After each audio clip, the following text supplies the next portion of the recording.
3-2-1 Régate vous est présenté par le groupe RM, 6 concessions dans la région de Sorel-Tracy. Par les régates internationales de Valleyfield, plus de 83 ans d'histoire.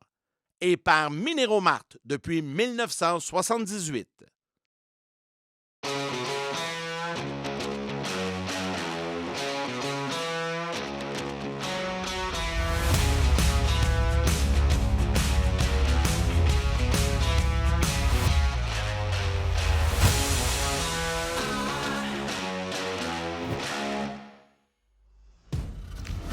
Bienvenue à 3-2-1 Régate. Cette semaine, nous sommes à Salaberry de Valleyfield dans le cadre des régates internationales de Valleyfield, André. Salaberry de Valleyfield, tu l'as dit. Yannick, faut dire, c'est un peu comme le Daytona 500 oui, ici, c'est même vrai. En fin de semaine à Valleyfield. C'est incroyable. Oui, il y a les courses d'hydroplane, mais l'ambiance qui règne ici, les gens sont sur le party, c'est incroyable. Oui. Puis dans l'émission, on va avoir la chance de s'entretenir avec le pilote américain Andrew Tate.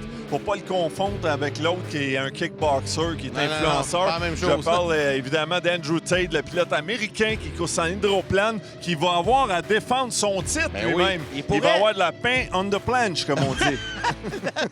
Du pain sur la planche, oui. Ah, c'est bon. C'est vrai qu'on parle du français à l'anglais pas mal durant l'émission, André, mais tu sais qu'il pourrait marquer l'histoire. S'il remporte la finale cette semaine, ici, ce week-end à Valleyfield, 3 ans en ligne. Ça serait un record que détenait Jean Théoret. Donc, bref, ça risque d'être fort intéressant. Et là, il y a le pilote américain, mais il y a également le pilote français qui retient l'attention, Rémi Beauvillain. Il y a même ses parents qui sont venus de la France, son frère, il y a des amis qui le suivent ce week-end ici du côté de Valleyfield. On va le suivre. On va rencontrer Marc Lalonde. On va rencontrer Monique Baudry, notamment la directrice des puits. Bref, beaucoup de choses à vous présenter au cours des prochaines minutes. 3-2-1 Régate, c'est un départ! Le circuit de Valleyfield, c'est une des plus belles places pour courser en hydroplane. C'est habituellement toujours calme. Sauf que la difficulté ici, c'est le virage ouest là-bas. Il est très serré. Puis c'est dur de sortir du coin avec la vitesse. Et là, dans notre classe, puis comme dans toutes les classes, la compétition à Valleyfield, on dirait que tout le monde rehausse d'un cran.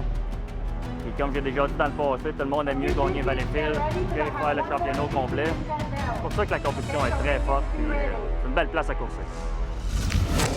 J'ai maintenant le plaisir d'être accompagné de la grande responsable, la directrice des puits pour la HRL, Monique Baudry. Salut, Monique. Bonjour, ça va bien? Très bien. Merci de prendre 2 minutes parce que je sais que tu es extrêmement occupée. Là. Oui, c'est l'heure qu'on est... Ça va commencer comme bientôt. Faut que je commence à bouger mes bateaux, là. Ça fait plus de 15 ans, Monique, que tu es directrice des puits. Chaque week-end de course, on bâtit une ville le jeudi ou le vendredi, on la démolit le dimanche soir, puis on recommence ça.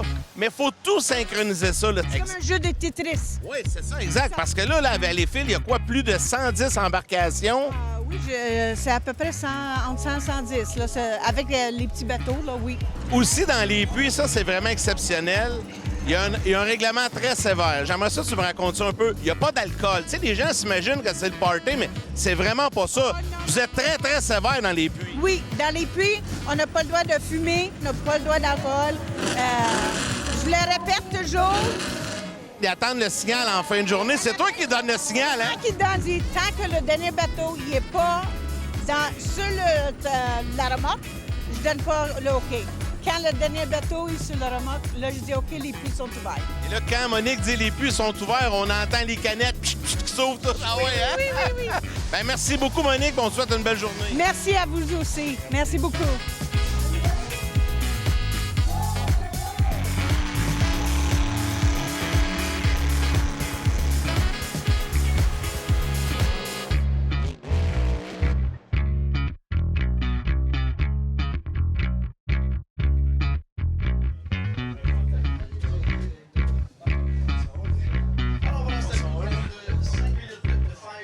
Hey, les marches, c'est pas évident. 3, 2, 1, et le départ est dans le corridor numéro 1, c'est le Bull Shark Racing qui est à l'intérieur, mais suivi de très près par Joe Less, qui pilote le 500 temps noir si tout le monde passe dans le premier virage. Et voilà, c'est fait. Et Carl Saint-Vincent, le couteau entre les dents, lui qui va très très bien. On regarde à l'extérieur également une belle performance d'Éric Allard. Et là, le bateau jaune qui arrive en arrière. Il est devancé par le bateau blanc et le bateau bleu. Et là, il y a le bateau rouge et blanc qui est en tête. Et là, le bateau bleu qui arrive très près. Et là, c'est serré. Le bateau jaune est en retrait là-bas. Dans 3, 2. On est ici avec les animateurs et... c'est beau, on va les avoir un moment donné. Ça fait 1h30, je suis ici, j'attends après. 30 secondes, OK.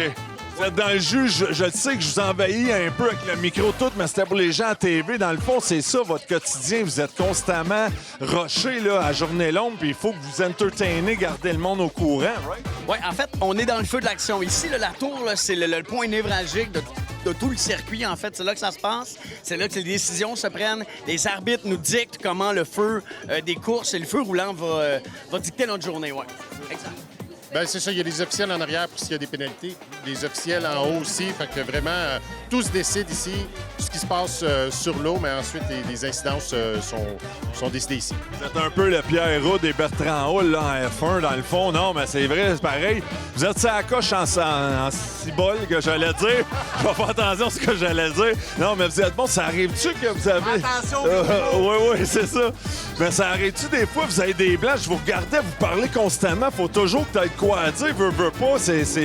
Bien, moi, je dirais que nos rôles sont bien définis.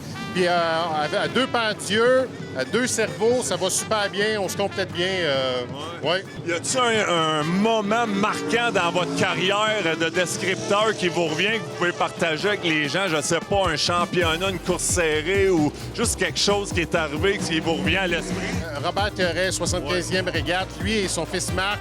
Robert, c'était mon idole. Ça a été quelque chose à décrire. C'est hot. Toi, Luigi, as-tu quoi qui t'en revient? Moi, ça fait 20 ans cette année que je fais les régates de Valleyfield et j'ai toujours fait la vague. Avant les finales, on fait la vague sur le circuit et à chaque année, on réussit à faire une coupe de tours avec les gens, ça crie, on a du fun. Ça fait partie de la tradition ici à Valleyfield. Ouais, les gars, je sais, vous avez une journée chargée. Merci de votre temps. Je vous souhaite la meilleure des chances. Lâchez pas. Merci encore. Yes, sir. Salut, Rick. Écœurant.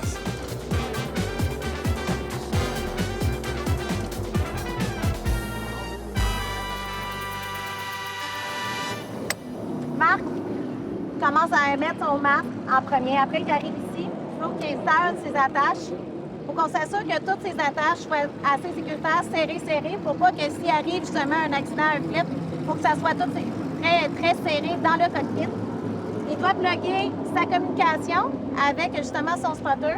Il doit plugger aussi son air, puis qu'il y a une bonbonne d'air à l'intérieur.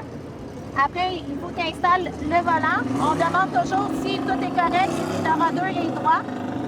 Après ça, il pèse sur le bouton rouge pour savoir si la communication est bonne, justement, avec Benoît qui est à la tour. Puis après, bien, on attend que, justement, on dit soyez prêts. Puis là, bien, on va le laisser partir.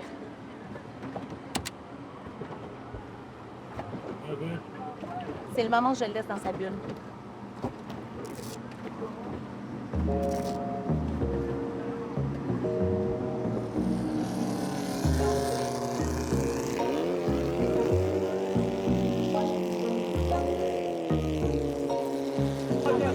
Alors, à Valleyfield, une chance, il y a justement Luigi qui nous anime le tout pour qu'on puisse savoir justement qu'est-ce qui se passe sur le plan d'eau, étant donné que dans les pluies, on ne voit pas beaucoup la course. Alors, le départ est commencé.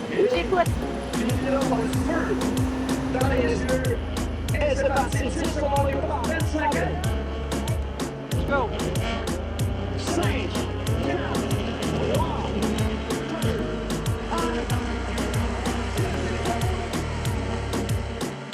C'est fou de voir 84e édition, puis d'année en année, il y a encore plus de monde. C'est fou l'ambiance ici. Il n'y a rien qui bat Valleyfield. Comme tu dis, côté ambiance, tout le monde, c'est comme un aréna ouvert. On course devant chaque côté de la rive, les plaisanciers au bout, le monde sont assis là-bas. Il y a du monde partout, là. Marc, comment ça se déroule? On va parler un petit peu de Valleyfield, là. L'important, c'est qu'il n'y ait pas de blessure, que ça va bien. Mais j'imagine, au niveau performance, tu veux que ça fonctionne encore mieux? Écoute, c'est sûr que j'aimerais ça que ça avance plus. On essaie de trouver Ouais, des petits ajustements qui peuvent nous aider à me remettre en confiance depuis l'accident. Fait que, mais ça s'en vient tranquillement. Là. Mais parlons-en de l'accident, parce qu'au début de la saison, on était là du côté de Cambridge. On a eu la frousse. Puis d'ailleurs, dès la course suivante, à Sorel-Tracy, tu étais de retour. Oui, grâce à mon spotter, Benoît Russe, il m'a tout de suite rembarqué dans le bateau 4 jours après. Toute l'équipe a travaillé fort pour remettre un moteur de spare et me réhabituer avec. Parce que ça a été, dans mes accidents que j'ai eus, c'est la plus grosse. C'est elle qui m'a fait le plus mal. Ouais, c'est sûr qu'on réfléchit tout le temps à ça. Je veux pas le virer en l'envers encore. Je veux pas. C'est sûr que des fois, certaines courses, ça me joue dans la tête. Mais il faut essayer de passer par-dessus. Puis plus je vais y aller, plus ça va passer. Marc, il faut que je te parle également de la saison prochaine parce qu'il y a une annonce qui est passée récemment. Tu changes de classe, tu montes de catégorie, tu t'en vas en Hydro 350 l'an prochain. Comment est arrivée cette prise de décision-là? Parle-moi un petit peu de ce que ça va changer pour toi dans le domaine des courses. Tout l'ensemble du H350, je trouve que c'est une des plus belles classes. C'est pour ça que ça fait longtemps que je veux y aller. L'occasion s'est présentée. En même temps, j'ai vendu mon 2.5 en même temps que j'achetais le 350. Ça s'est tout fait en dedans de 4 jours. Là, c'est Rémi Beauvillain, je pense, qui va chauffer ton bateau actuellement. Oui, Rémi va le prendre à la fin de la saison. Puis moi, je vais prendre à la fin de la saison le 350 à Yannick Léger. C'est cool, ça, c'est le fun. On voit une progression. Oui, exact. On veut toujours upgrader. Et là, on te souhaite d'avoir beaucoup de succès, puis surtout de t'amuser puis de revenir en sécurité. C'est direct ça qu'il faut faire. C'est ça. Merci, Marc. Merci. Ce segment vous est présenté par les voiturettes M. Bouchard et Filles, détaillant autorisé des voiturettes de golf EasyGo au Québec. Bonjour, on est les parents de Rémi Beauvillain, la team Tirem. Voilà, on est venu voir Rémi en régate. On est arrivé mercredi après-midi. On a fait 7000 km pour venir le voir courir. On est vraiment très surpris et très content en même temps. Et moi, un peu plus stressé que mon mari. Encore merci à tous ceux qui l'ont aidé pour qu'il puisse avoir ce bateau. C'est formidable. On a pris quelques instants durant les régates de Valleyfield pour rencontrer Diane et Jonathan Abbott. C'est une belle histoire de famille pour qu'ils nous racontent un peu leur implication. Puis là, on les a attrapés au boulot. Ça a commencé comment, cette histoire-là, cet amour-là pour les régates? Et moi, j'ai rencontré mon mari, il faisait des régates, puis ça s'est suivi, je l'ai suivi. Lui, il a commencé à l'âge de 9 ans, puis il est rendu à 35 ans, puis on continue. On n'a jamais arrêté. Est-ce que toi, t'as piloté, Jonathan, aussi? Oui, moi, j'ai commencé à piloter à l'âge de 9 ans, comme dans la classe novice. J'ai coursé jusqu'à l'âge de 23 ans. Puis par la suite, moi, j'ai arrêté de courser, puis je suis devenu officiel par la suite. Puis toute la famille a resté impliquée. Explique-moi ton rôle un peu, Jonathan. Moi, dans le fond, c'est tout ce qui est aspect course. C'est moi qui dois appliquer les règlements. Je suis un arbitre comme au hockey. S'il y a des punitions à décerner, c'est moi qui applique les punitions. On utilise les drones avec tous les outillages. C'est sûr, c'est pas comme un char de course. Les bateaux, ils ont des queues d'eau. Il faut qu'on respecte les queues d'eau. Tu peux pas te promener partout sur le parcours. Donc, il y a certains règlements que moi, je dois appliquer, que si les bateaux coupent un et l'autre, malheureusement, je dois disqualifier des pilotes par la suite. Et là, cette année, en plus, tu viens d'être nommé arbitre en chef dans une autre entité, on peut appeler ça comme ça, du côté de l'ouest des États-Unis. Oui, dans le fond, c'est la catégorie H1, les Unlimited. Donc, pour moi, ça a été tout un honneur de me faire demander. C'est la Ligue nationale des régates, on peut dire. La HRL, c'est une grosse organisation, mais les Unlimited, c'est vraiment les plus gros. C'est des bateaux qui vont atteindre des vitesses de pointe de 200 000 à l'heure. Ah oui, c'est des très gros, des moteurs, turbines. Donc, c'est là, tu t'en vas à San Diego, Seattle, là, partout, là, tu te promènes partout. Oui, je me promène pas mal partout. La maman doit être fière aussi de voir Fiston réussir comme ça, parce que là, on vient chercher son expertise. C'est sûr, c'est sûr. J'ai dit, c'est comme si tu en allais arbitrer dans la Ligue nationale. C'est le même...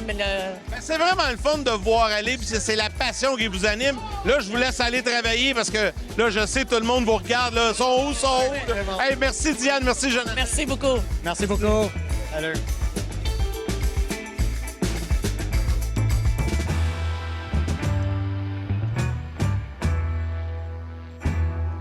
Ça va bien aller, mon jeune joueur.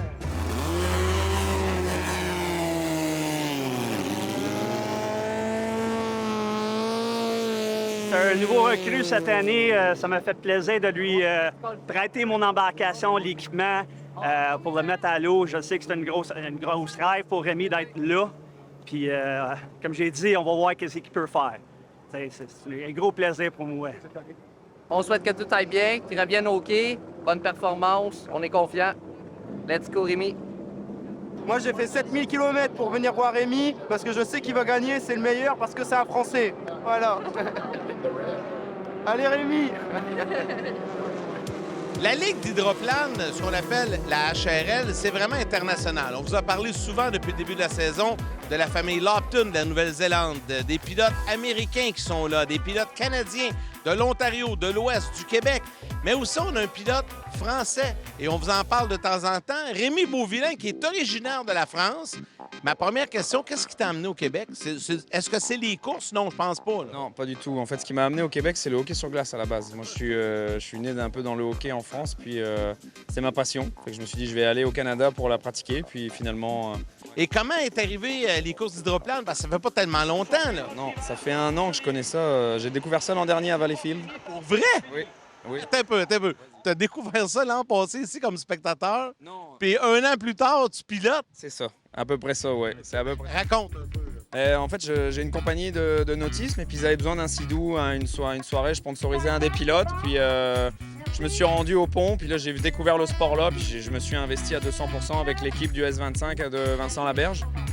Puis finalement, je me suis dit, je vais tout faire pour trouver un volant parce que c'est magnifique comme sport. Puis je serai le premier Français, donc pourquoi pas le faire, quoi.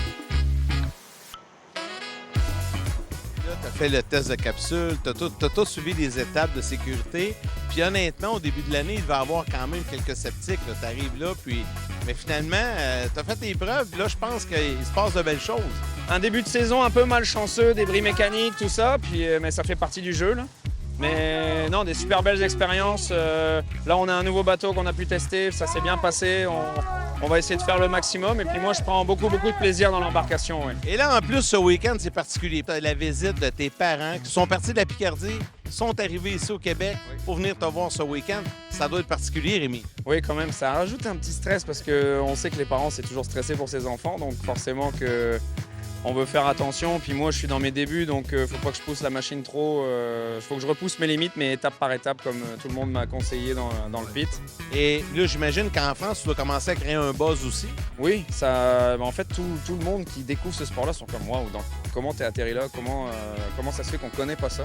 En tout cas, moi, je tiens à te féliciter parce que, ça prend un petit peu de gars. Ça, pour faire ça quand même en 1 an, de passer de collaborateur à pilote. De faire connaître le sport en France. Puis tu sais qu'il y a toujours un lien particulier qui nous unit entre le Québec et la France. Et là, on est en même de le constater. Je suis bien d'accord avec vous. Hey Rémi, on te souhaite la plus belle des chances. On va te suivre ce week-end. Je te souhaite le plus grand des succès. C'est vraiment le fun de te voir aller. Puis salutations à tous nos amis français. Merci à vous. Puis salutations à tous ceux qui regardent 3D en régate. Bye bye. L'équipe de 3-2-1 Régate est transportée par Ford Sorel-Tracy, membre du groupe RM. Me too, I want to go in. Can I go sit in the boat too? Je veux y aller, moi aussi. Comment ça va?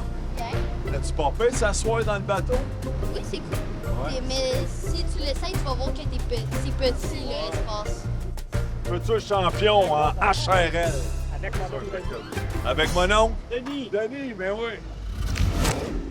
On se retrouve en compagnie du légendaire pilote américain Andrew Tate. Et pour ce faire, je vais enlever mes lunettes, question que vous me voyez bien quand je vous parle à la maison. Andrew, how's it going, boy? Good, how are you? Pretty good. Let's make ourselves comfortable. I'm just gonna put my shoes, just take my shoes. J'enlève mes souliers, moi. Je me mets à l'aise. You want to get comfortable? Yeah, même. Fait que on va partir un OnlyFans pour pieds. Regardez, on a les pieds d'Andrew, les pieds d'André, ancien joueur de hockey et pilote en hydroplane. Si ça vous intéresse, on vous envoie les photos. Non. Hein? Shoes on. Shoes on. Ah oui, c'est vrai. Ah, il y a un règlement il faut avoir des souliers dans les puits, c'est vrai. Ah, mais on va faire l'entrevue pareil, nous autres. Moi, je suis nu-pied avec Andrew. I wanna get physical. OK, that's enough. En compagnie de Andrew Tate, légendaire pilote américain en hydroplane. First off, how's the season going? Andrew, talk to me about, because there's a lot of competition, but no matter what, how's the season so far for you? So far, so good. There's a lot of competition here. There's 4 or 5 boats, maybe more here, that can win this weekend, and it's you know, this is what the whole season's for. This is the big one. So Absolutely. Now you're a two-time defending champion. Does that put a little bit of pressure on you, or no, you approach it the same way? I think I'll approach it the same way. Hopefully that puts more pressure on the other people. You come also from a family, a racer family in hydroplan, right? Your dad, the fourth generation, I think the great-grandfather, grandfather, your dad, and now yourself. You and your dad are the first duo, father and son, to win a Gold Cup, right? Yeah, so the Gold Cup is awarded to the H1 Unlimited, the winner of the Gold Cup, the race there. So different series, different circuit, but a super prestigious award that's been given out for over 100 years now. So Andre, who's going to win here at the Regatta de Valleyfield? There's a lot of good racers, I gotta say. Là, il me demande qui va gagner en fin de semaine ici à Valleyfield. Beaucoup de... Il y a du monde qui sont ajoutés. Il y a quelques pilotes, donc c'est sûr qu'il y a de la compétition, beaucoup de gens. Pas facile, hein? Je peux pas choisir un autre gars. Il est là, d'un coup que je prends un autre gars, puis il me sac en bas du bateau, me casse l'autre pied. On n'est pas plus avancé. Fait que mon pic, moi, je pense que c'est... Je fais des farces. Andrew Tate, je pense que c'est lui que je vais prendre parce que champion défendant 2 années en ligne, là, il va une 3e année. Il vient d'une génération de 4 familles. L'arrière-grand-père, grand-père, le père, lui. Il a de l'expérience. Son calme est incroyable, ce qui fait qu'il a du succès. Puis il connaît super bien la course ici. Donc, mon pick, c'est Andrew Tate. Puis j'aime sa moustache, elle est solide. My 53rd year here in Valleyfield. Yeah. And So now you're the owner. Obviously, Andrew is the pilot, but you did his dad also. his dad about 12 years ago. His dad drove for me up in the Maritimes, and then his granddad drove for me too. So three generations. 3 generations of Tates. Yeah.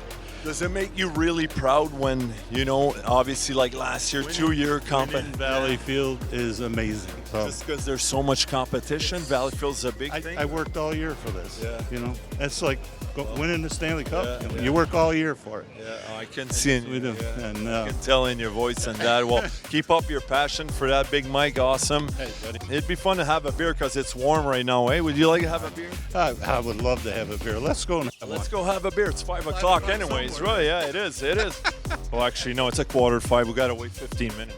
Température parfaite aujourd'hui du côté de Valleyfield. Des courses excitantes, des rencontres intéressantes. Bref, ça a été un grand succès sur toute la ligne. J'espère que vous avez apprécié cette émission. J'aimerais remercier nos généreux commanditaires qui ont rendu cette émission possible. Et je vous donne rendez-vous pour une prochaine. Nous sommes à nouveau ici du côté de Valleyfield, notamment pour rencontrer les Néo-Zélandais, la famille Lopton. Je vous donne rendez-vous pour une prochaine édition de 3-2-1 Régate. Présenté par le groupe RM. 6 concessions dans la région de Sorel-Tracy. Par les Régates internationales de Valleyfield. Plus de 83 ans d'histoire. Et par Minéromart depuis 1978.